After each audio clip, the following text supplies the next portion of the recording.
You were never supposed to know this. Not about Samuel Hawthorne, not about the winter of 1847, and definitely not about what the Millbrook Historical Society has kept hidden for more than a century and 70 years. I'm telling you this because once you hear it, you won't go back to the man you were. And maybe, if you listen, when the storm comes for you, you'll know what to do. That February, Millbrook, Vermont was dying.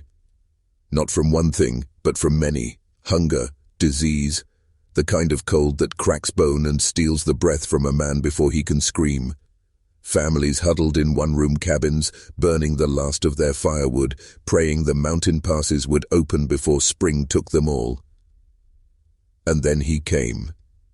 Through a white hell that had already claimed 17 lives, a man walked into town with the calm of someone who knew where every step would land. His name, he said, was Samuel Hawthorne, but there was no record of him, not in Vermont, not anywhere in the United States, not even in the shipping manifests from the old world. He had come from beyond the peaks, he said, from a place where the sun shines differently and the seasons obey older laws. He brought medicine that cured in hours, tools the locals couldn't explain, and knowledge of survival that made even the town doctor look like an amateur.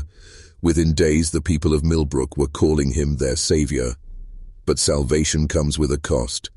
And Samuel Hawthorne didn't come to save them. He came to study them, to shape them, to see who could be remade. I've read the letters Grace Thornbury wrote but never sent. I've held the sketches of his strange boots, the ones that left impossible tracks. And I've seen the diagrams, handwritten in a language no one alive can read, of what he called the harvest. This isn't just a story about a man, it's about a pattern, one that's older than the United States, older than the colonies, older than the very idea of human history. You think you're ready for the truth? Stay with me. The night Hawthorne arrived, the storm swallowed sound. Even the church bell, used to call in lost travelers, was silent, its rope frozen solid.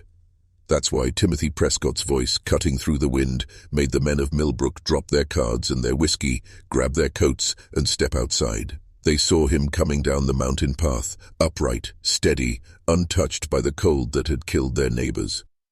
The wind bent the pines sideways, snow clawed at faces, and yet Hawthorne walked as if this storm had been made for him. His eyes, pale, almost without color, did not flinch.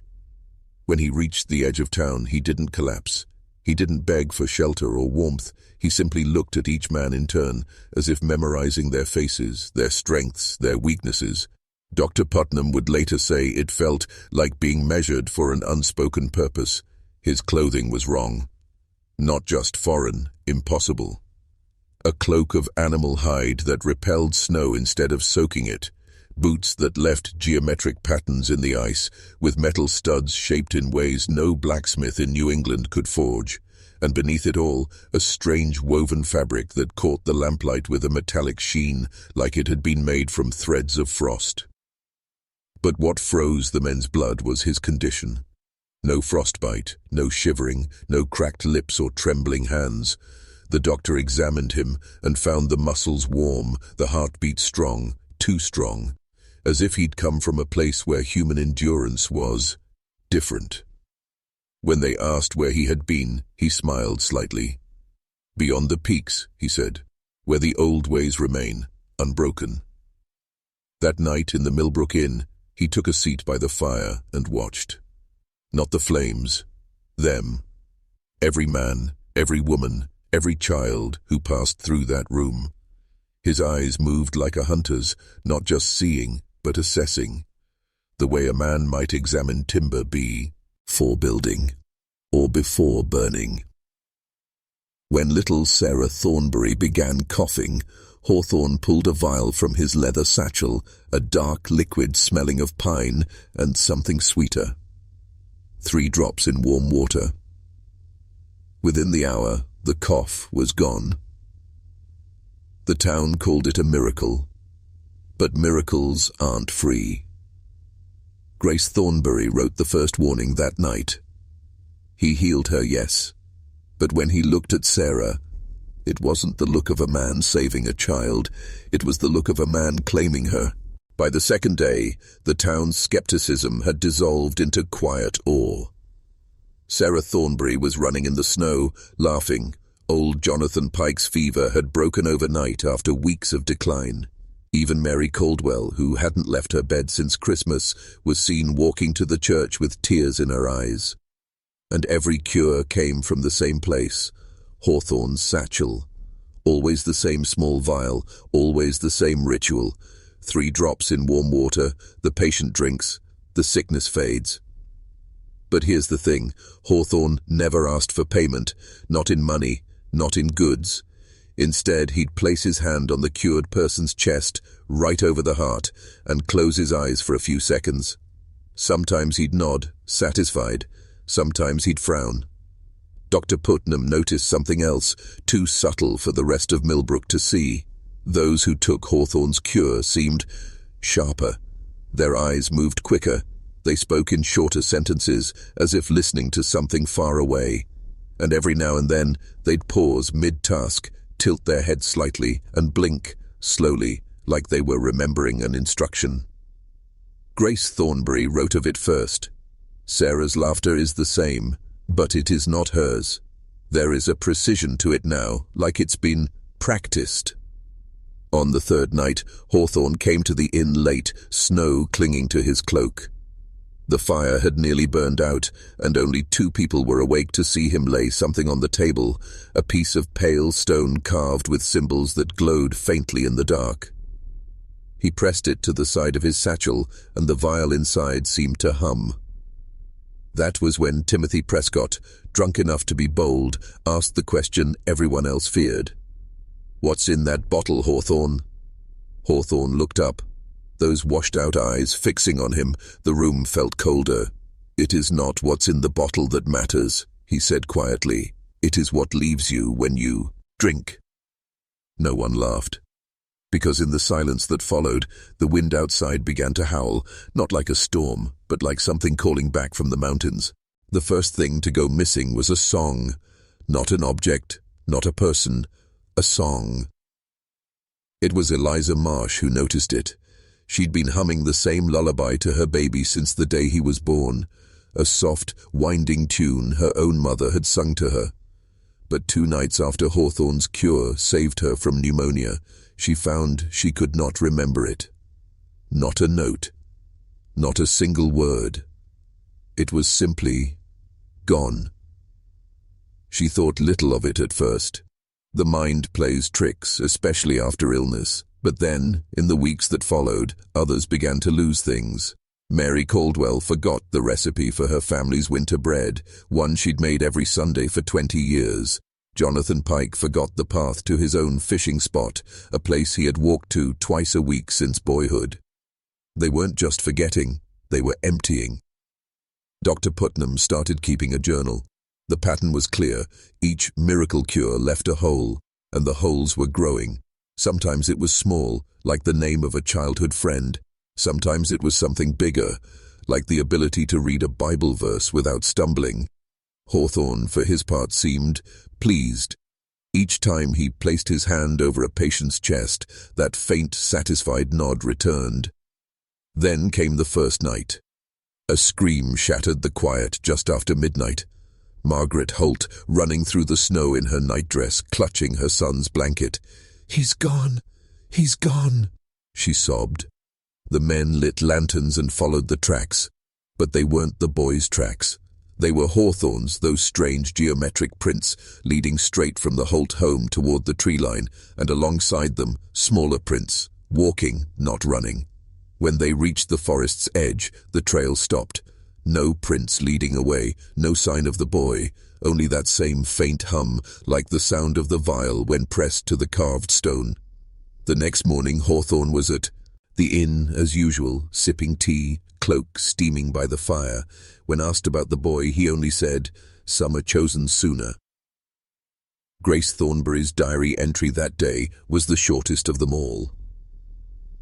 "We thought he came to save us, but now I see. We are the harvest." They came for him at dawn. 6 men, Timothy Prescott in the lead, carrying the old flintlock from his father's war days. Behind him, two with axes, one with a rope, and Dr. Putnam with his journal in hand. The inn's common room was empty except for Hawthorne, seated by the fire as though he'd been waiting. His pale eyes moved from man to man, lingering just long enough to make each of them shift their weight. Timothy leveled the flintlock. "You've taken a child, and we're ending it here." Hawthorne didn't flinch. He simply tilted his head, almost amused. "Do you believe the boy belongs to you?" The room went still. He stood slowly, setting aside his cup of tea. "You speak of ending things, as though you still hold that right." His gaze locked on Prescott, and for the first time, the hunter looked like prey. "You have no right here," Prescott growled. Hawthorne stepped closer, the firelight catching on the strange weave of his clothing. "You have already given me more than you understand. Every drop you've taken from my hand, every heartbeat I've touched. You've been unmaking yourselves for weeks. Tell me, if I asked you now to recall your mother's face, could you?" Prescott hesitated, just for a second, but it was enough. Hawthorne smiled faintly. "You see, pieces of you are already mine. You came here to confront me, and yet—" He turned his back on them, on 6 armed men, and poured himself another cup of tea. "You will not fire that gun," and Prescott didn't. Later, Dr. Putnam would write that it wasn't fear that stopped them, it was certainty, a bone-deep conviction that harming Hawthorne would cost them something worse than death. When they left the inn, none spoke of the boy again, and in the days that followed, more came to Hawthorne for the cure, even some of the men who'd stood in that room. Grace Thornbury's diary noted it bitterly. "It is easier to surrender to him than to imagine life without what he gives, and that is how he takes us." It began with the bell. For as long as anyone in Millbrook could remember, the church bell rang only for 2 reasons: Sunday service or danger. But one morning, before sunrise, it tolled 3 slow notes. When people stepped outside, Hawthorne was standing in the square, pale eyes sweeping the gathered crowd.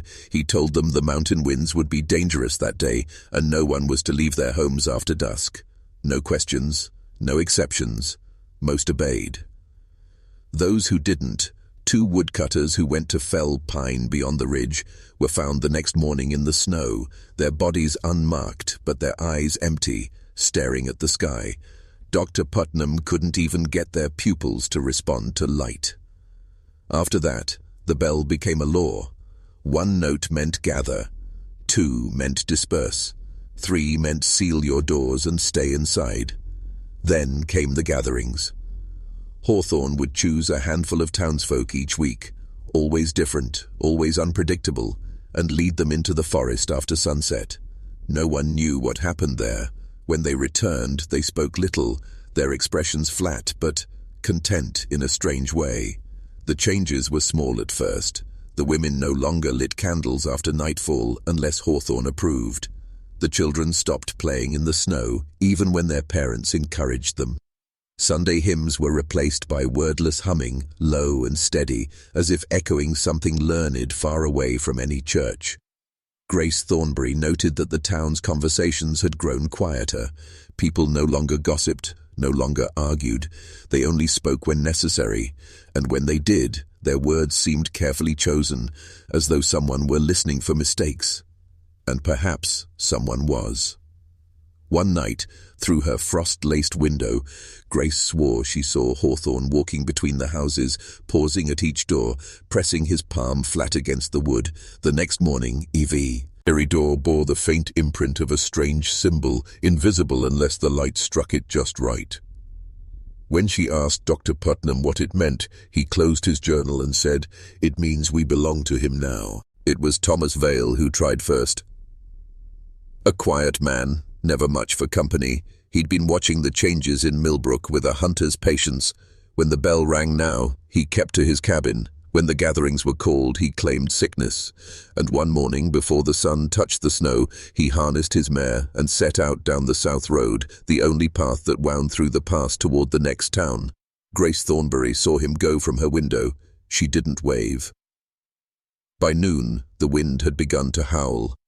Not a normal winter wind, but something deeper, layered, like many voices, all speaking in a tongue the ear couldn't quite catch. The air grew heavy, pressing in from all sides, and the clouds rolled low enough to brush the tops of the pines. By dusk, Thomas had not returned. And then, just after the bell tolled twice, the mare wandered back into the square. No harness, no sleigh, no Thomas. Her eyes rolled white, and her flanks were streaked with frost like she'd been running through a blizzard, but the air was still and the snow untouched. Hawthorne appeared moments later, walking from the tree line as though he had simply been taking a stroll. In his hand was Thomas's hunting knife, its blade clean and gleaming. He set it gently on the well's edge and looked at the gathered crowd. "Millbrook," he said, voice carrying in the stillness, "is safe, because it is whole. What leaves must be returned." The next morning Thomas was back, standing in the square, alive, but wrong. His eyes followed Hawthorne like a tether, and when someone asked where he'd been, he answered in a flat, even tone, "I was reminded where I belong." He never spoke more than that, never left Hawthorne's side. Dr. Putnam wrote that night, "The mountain itself seems to obey him, and if the mountain is his, then there is nowhere else." Grace had never been a brave woman. She had been a schoolteacher, then a widow, and now, if she was being honest with herself, a coward. But she still had one thing Hawthorne hadn't taken: memory.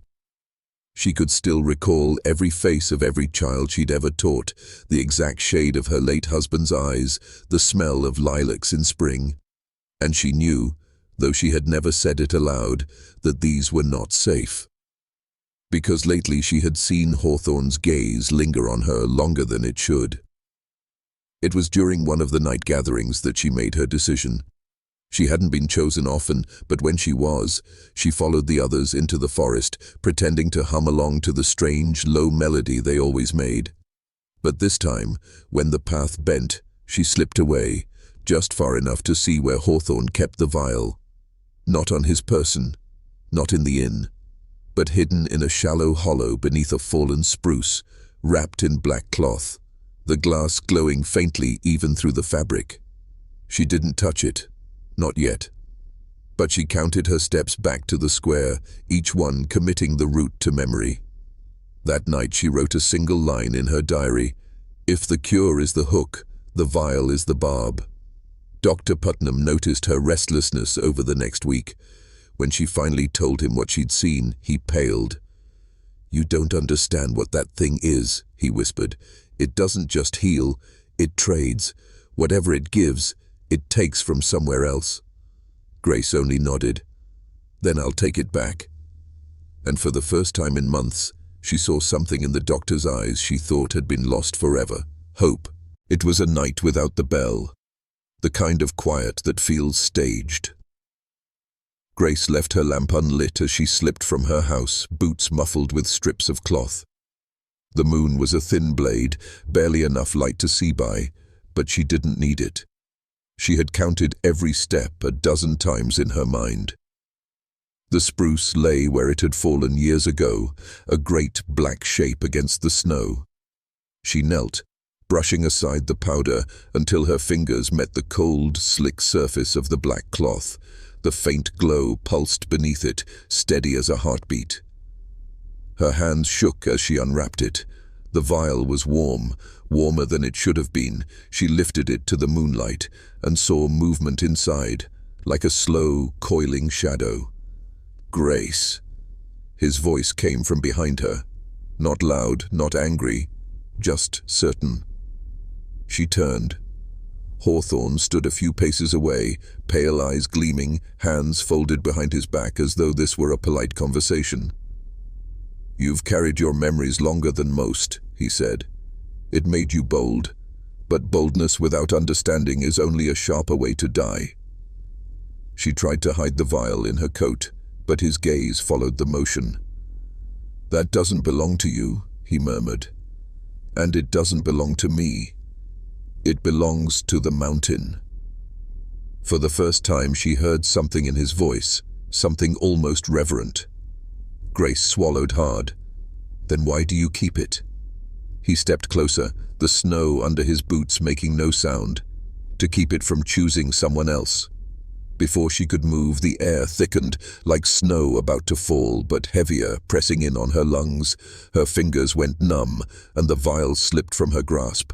Hawthorne caught it without looking. "Go home, Grace," he said. "Tonight, I will forget you tried this. The mountain may not."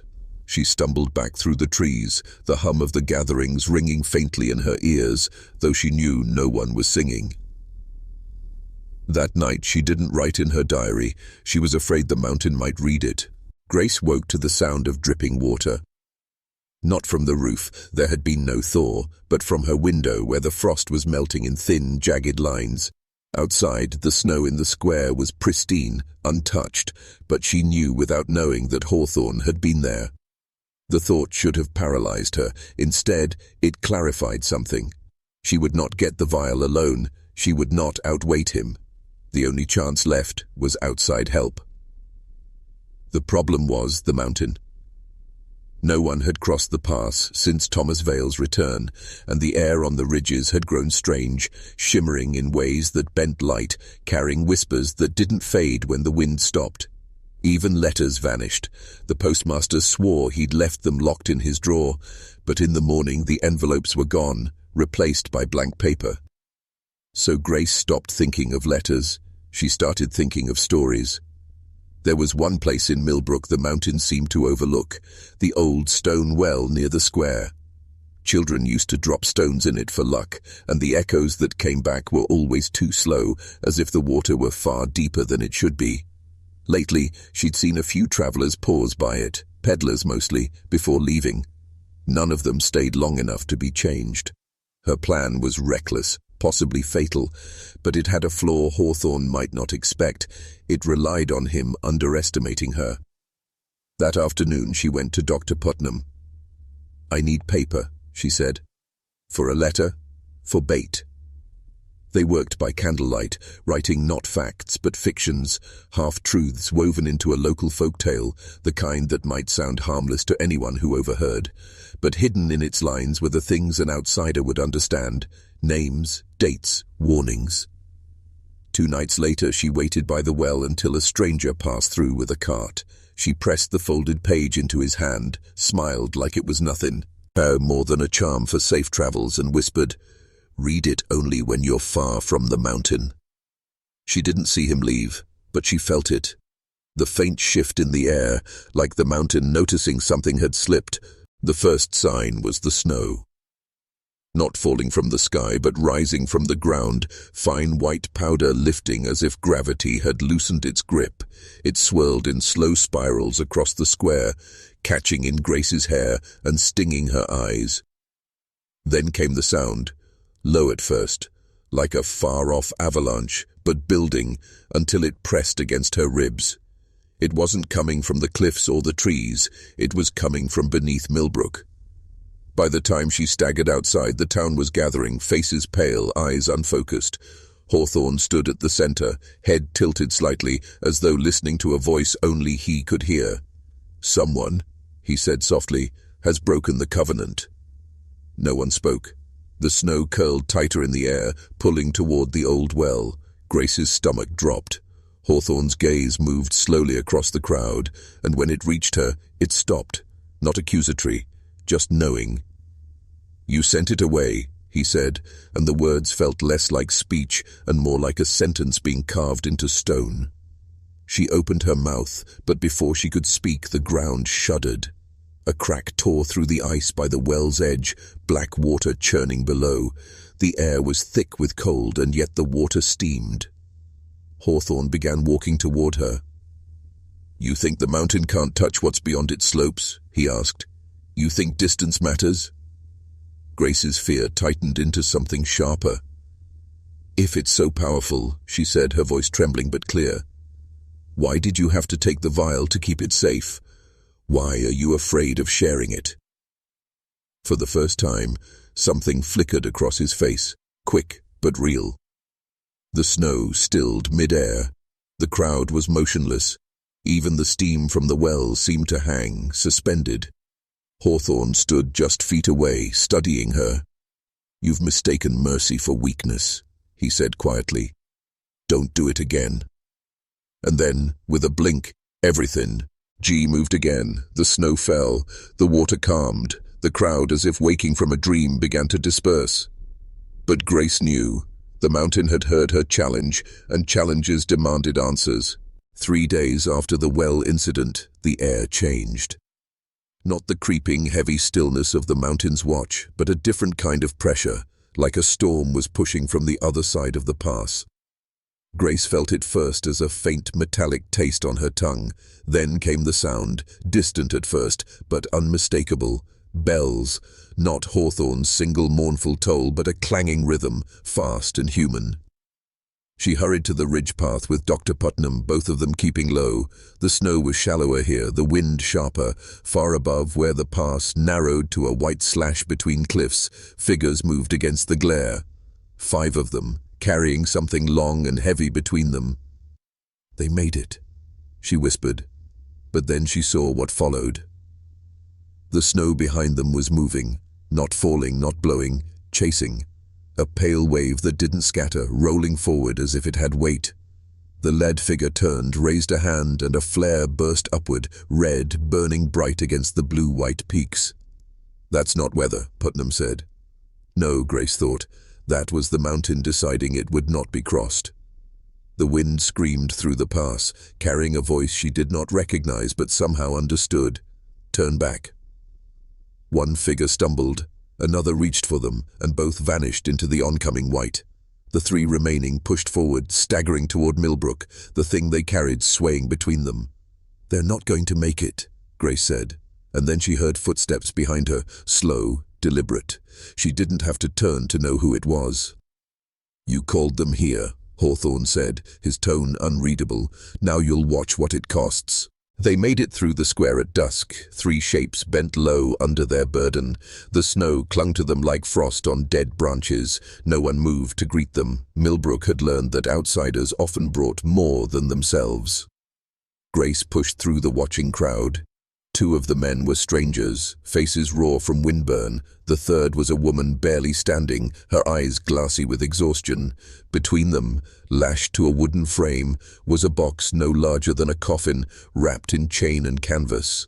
The chains rattled, not from their movement, but from something shifting inside. The lad man looked at Grace as if he already knew her.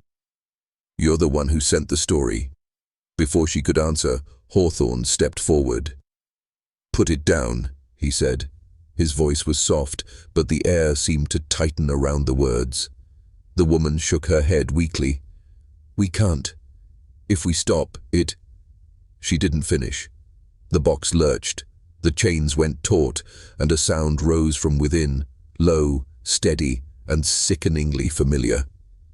Grace knew it from the spruce clearing, from the nights the town gathered in trance, the hum of the vial, only louder. Hawthorne's pale eyes narrowed. "You don't know what you've carried here." The lead man spat into the snow. "We know enough. It's been killing the high valleys for years. We thought your mountain might hold it." Grace felt the truth hit her like cold water. The mountain hadn't been protecting Millbrook. It had been containing something, and now it was in the square, rattling its chains. From the ridge, the wind picked up, sharp, deliberate, not a storm, a summons. The mountain wanted it back. The first chain snapped like rotten twine. No one had touched it. The lead man swore and dropped his end of the frame. The other chains trembled, the canvas bulging outward in short, violent jerks. The hum had grown into a vibration that rattled Grace's teeth. "Get back!" Hawthorne's voice cut through the air, sharper than she'd ever heard it. People stumbled away, but Grace stayed rooted. A second chain whipped free. Steam burst from under the canvas, curling into shapes that didn't disperse, elongated shadows that twisted, searching. The woman's knees buckled. "We tried to keep it asleep." Hawthorne stepped toward the box, one gloved hand lifting. For a moment, Grace thought he was going to touch it, but instead, he traced a slow circle in the air. The shadows recoiled as if an invisible wall had pressed against them. "Help me," he said without looking at her. Grace's breath caught. The last time he'd asked for anything, it had been under the spruce trees, with half the town asleep on their feet. She didn't trust him. She didn't trust the outsiders either, but the box was moving now, crawling toward the well. If it went in, the mountain would have it again, and whatever that meant, she doubted it would be good for anyone beyond Millbrook. The lead man shoved something into her hand, a short iron spike cold enough to burn her skin. "Drive it through the seam when it opens," he said. "Don't let him touch it first." Hawthorne's eyes flicked to her hand, then back to the box. "Grace," he said, calm but urgent, "if you listen to him, none of you will see another spring." The final chain snapped. The canvas fell away. Something inside began to rise. It wasn't a creature. Not exactly. The thing rising from the box was a shape made of movement, fluid black, shot through with threads of dull silver. Its edges wavered, but its core was solid enough to catch the light. It pulsed, every beat sending the hum deeper into Grace's bones. The outsiders staggered back. Hawthorne didn't move. "It's a heart," Grace whispered before she could stop herself. "Not a human heart, but a mountain's. If a mountain could bleed, could want, could remember." The silver threads weren't veins. They were chains, once buried in stone, now dangling loose. The thing turned toward her. No eyes, no face, but she felt its attention, a weight like a glacier settling over her. "You brought them." The words weren't spoken. They bloomed inside her head, slow and cold. The lead outsider lunged, driving the iron spike toward the seam in its surface. The heart shuddered, throwing him back like a rag doll. Hawthorne stepped in close, one hand outstretched, lips moving in a language that scraped the inside of Grace's skull. The silver threads trembled, curling toward him. She understood then. Hawthorne hadn't been protecting Millbrook or the heart. He'd been feeding it, small pieces at a time, to keep it bound to him. And the outsiders weren't saviors either. They wanted to kill it, even if that meant the whole valley might come down. Her pulse pounded. She still held the spike. She could drive it deep now, maybe end this before it chose its own escape. Or she could knock Hawthorne's hand away, break his hold, and see if the thing would take its own revenge. Either choice could save them. Either could kill them all. The heart's hum rose into a roar. The snow around the square began to lift again, spiraling upward as if the mountain was leaning in to watch. Grace moved. The spike went in with a sound like ice fracturing underfoot, clean, final, dangerous. The heart convulsed, silver threads snapping outward like whips. One caught Hawthorne across the chest, lifting him off his feet. Another slammed into the lead outsider, spinning him to the ground. The hum became a scream, not from pain but from release. The snow in the square surged upward in a column, swirling around the heart. It grew taller, its surface splitting to reveal a dim, cold light within. A light that didn't warm, but emptied. Grace felt it pulling at her, tugging at every memory she'd ever tried to keep safe. The smell of lilacs, the shade of her husband's eyes, even the sound of her own voice. She gripped the spike harder, twisting it. The heart shuddered again, the light inside flickering. The pull weakened. Then Hawthorne was there, bleeding, furious, and still somehow standing. His hand clamped over hers, pushing the spike deeper. "Finish it," he rasped. The outsider woman staggered up behind them. "No, if you kill it here, the pass will close for good. No one leaves. Ever." The mountain's wind roared through the square, tearing at coats and hoods. Grace couldn't tell if it was urging her forward or warning her to stop. She was suddenly aware that everyone else, villagers, outsiders, even Hawthorne, was watching her, waiting for her to decide how Millbrook's story ended. The heart's light flared one last time, washing the square in silver. In its glow, Grace saw the truth. The mountain didn't care who lived here, as long as someone stayed to feed it. And she could choose who that was. Grace pulled her hand free of Hawthorne's grip. The spike stayed lodged in the heart, trembling. "Get back," she said. No one moved. She turned to the outsider woman. "You said the pass will close if it dies here." The woman nodded once, snow and tears freezing on her cheeks. Grace looked at Hawthorne, at the way he leaned toward the heart like it was the only fire in the world. "And if it lives?" He smiled faintly, the expression of a man certain the answer didn't matter. "Then Millbrook remains, as it always has." Grace thought of the well, the spruce clearing, the empty faces in the crowd. Millbrook had remained, yes, but it had never been free. She wrenched the spike out. The heart lurched, silver threads whipping the air. The light inside it blazed, flooding the square with a cold so pure it felt clean.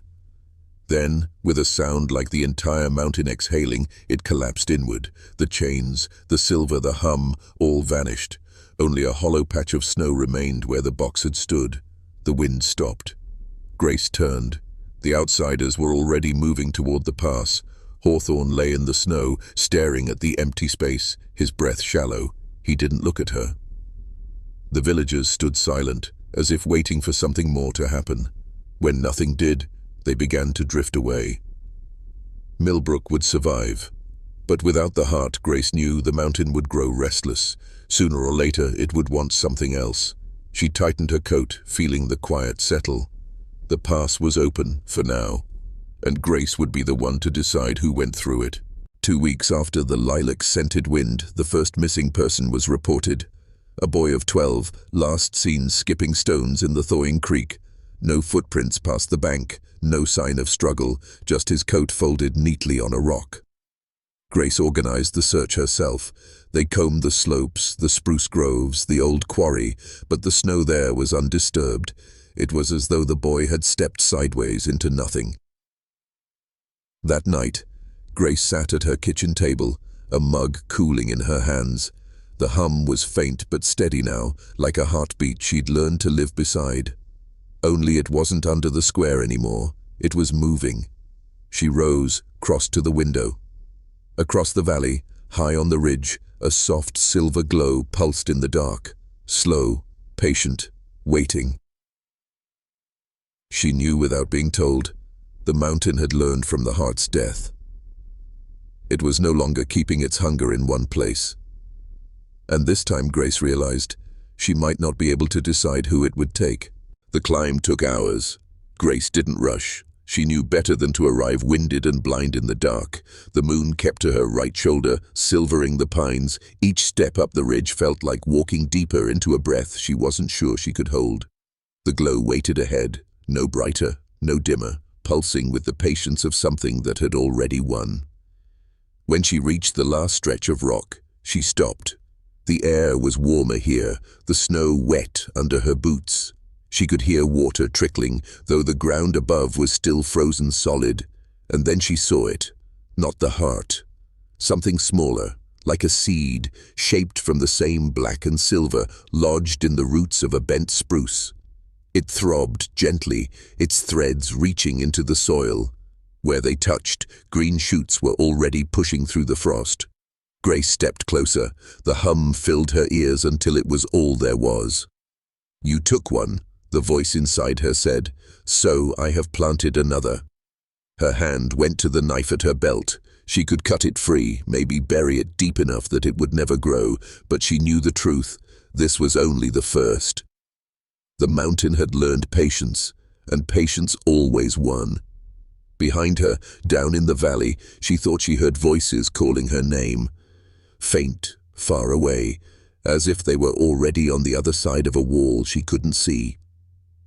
Grace stayed where she was, the knife in her hand, the seed's glow warming her face. She wasn't sure if she meant to destroy it or tend it. The seed's light pulsed against her skin, syncing with her heartbeat until she couldn't tell which belonged to her. Grace crouched, knife in hand. One clean cut through the threads, she told herself, and it would be over. She could haul it down the ridge, smash it on the rocks, scatter the pieces where the wind would take them. The voices from the valley grew louder. She realized they weren't calling her name anymore. They were calling for the boy. Grace looked at the shoots sprouting from the frozen ground, the impossible green in the dead season. The air around the seed was rich and heavy, smelling of lilacs and wet soil. Millbrook had never known spring this early. Her knife lowered. The hum deepened, almost a purr, and the silver threads curled toward her fingers, not binding, not forcing, just welcoming. Somewhere deep inside she felt the mountain's attention shift, not the raw hunger of the heart, but something older, vaster. "You understand," it seemed to say, "we can grow together." The voices in the valley fell silent. The ridge was quiet except for the trickle of thawing water. Grace pressed her palm to the seed. Warmth surged up her arm, filling her lungs, settling behind her eyes. She knew, without seeing, that the pass below was sealing itself in snow. Millbrook would remain, as it always had. Millbrook. By the third week, no one in Millbrook spoke of the missing boy anymore. The early thaw had brought a strange, lush spring. Grass thickened overnight. Lilac bushes bloomed along the fences, though no one remembered planting them. The air was always warm now, carrying a faint sweetness that lingered even in the rain. People smiled more, laughed more, doors stayed unlocked. It would have been perfect, if not for the dreams. Every night the townsfolk woke at the same hour, breathless, certain they'd been standing on a high ridge under silver light. They would find frost on their sleeves, sometimes mud on their bare feet. No one spoke of it in daylight, but Grace knew. She saw the quiet understanding in their eyes, the way they avoided looking toward the mountains. The pass was buried again, the snow packed so high it gleamed even under cloud. No one tried to dig through. Hawthorne appeared one afternoon, thin and pale, and came to Grace's door. He didn't speak, only looked past her shoulder toward the ridge. She stepped aside, letting him in. By nightfall she saw him in the dream too. And the mountain. The mountain was pleased. It started with Mrs. Calloway. One morning her husband woke to find the bed empty, the front door standing open, her nightgown hung neatly on the porch rail, dew collecting on the hem. They found her just after sunrise, halfway up the ridge, barefoot, eyes open but unblinking. She didn't speak when they carried her back, didn't even blink when the doctor shone a light into her pupils. Only when night fell did she stir, murmuring words in a language none of them knew. By the end of the week, 5 more had gone walking in their sleep, always toward the ridge, always leaving their clothes behind. Grace tried to post watches, but the watchers fell asleep too, waking to find themselves already halfway to the tree line. The seed's hum was louder now, even in town. You didn't have to listen for it. It found you, settled in your chest, steady as a heartbeat you couldn't slow. One evening, Grace stood in the square, watching the sun drop behind the ridge. She could see movement up there, small shapes slipping between the pines, climbing higher without pause. The mountain wasn't calling anymore. It was gathering. Grace climbed at night. It didn't matter. Half the town was already on the ridge, their pale figures threading silently between the trees. They didn't look at her as she passed, didn't speak. The seed's glow bled through the forest like moonlight in water, but there was more than one now. She counted 3, no, 4, each cradled in the roots of different trees, each pulsing with the same slow rhythm. Between them, silver threads ran under the soil like veins, connecting, feeding. Where they touched, the ground steamed in the cold. The townsfolk gathered around them, kneeling in the frost, hands pressed to the glow. Some smiled faintly, others wept soundlessly. None moved when Grace stepped among them. She reached the first seed she had found weeks ago. It had grown, its surface ridged like the shell of something about to hatch. The hum vibrated through her teeth. "You began this," the mountain's voice slid through her mind. "You gave us root." Grace looked around. The ridge was alive with light now, dozens of soft silver lanterns swaying in the wind. The seeds were not waiting anymore, they were ripening. She tightened her grip on the knife. She could still cut them free, maybe burn them before they split. But she knew what would happen if she failed. The mountain didn't need her permission anymore. The first crack came like ice breaking on a pond, sharp, sudden, echoing through the ridge. Grace spun toward the sound. One of the seeds had split along its seam, silver light spilling from the fracture in blinding beams. The townsfolk around it leaned closer, their faces serene, as if listening to a lullaby. Then the others began to split. One by one, the shells fell away in curling shards, and what emerged was neither plant nor stone. They were shapes of woven light and shadow, shifting faster than her eyes could follow. Roots and tendrils that became limbs, limbs that became antlers, antlers that dissolved into smoke. Each pulse of their bodies made the ground tremble, and from that trembling came more threads, driving down into the soil like nails. The air grew heavy, thick with the scent of lilacs so strong it burned her throat. She stumbled, coughing, and realized the hum was no longer in her ears but in her bones. The townsfolk stood, their movements slow, deliberate. They began walking, not down to Millbrook, but deeper into the ridge, following the creatures as if answering an ancient summons. Grace's knife felt absurdly small in her hand. The mountain's voice was no longer a whisper. It was a chorus. "We are not the heart," it said. "We are the body." The ridge shook, and far below she heard the pass collapse in a roar of snow and stone. Millbrook was sealed. Grace stood alone now. The last of the townsfolk had followed the creatures into the pines, their white shapes dissolving into the silver glow. The ridge was alive under her boots, roots shifting just beneath the frozen soil, breathing. She could still see the first seed's shell, broken in two like an empty egg. From the crack, a single tendril of silver thread reached toward her boot, slow but certain. Grace tightened her grip on the knife until her knuckles whitened. All she had to do was drive it deep into the nearest tendril, maybe sever the link before the rest of the body grew strong enough to move beyond the mountain. The hum rose higher, becoming something almost like song. It wasn't pleading, and it wasn't threatening. It was inviting. "We remember your touch," the voice said. "You planted us in the world. You can be our keeper." She thought of the town, sealed in, safe for now, but only because the mountain willed it. She thought of the warmth in the air, the impossible flowers, the way people had smiled before the walking began. The tendril brushed her boot. The hum became her pulse. Grace raised the knife and froze. If she struck, she might win, but she might also wake something worse. And if she didn't, she wouldn't be Grace anymore. She would be the mountains.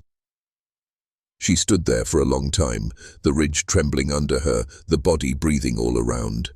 The story of Millbrook would end either way.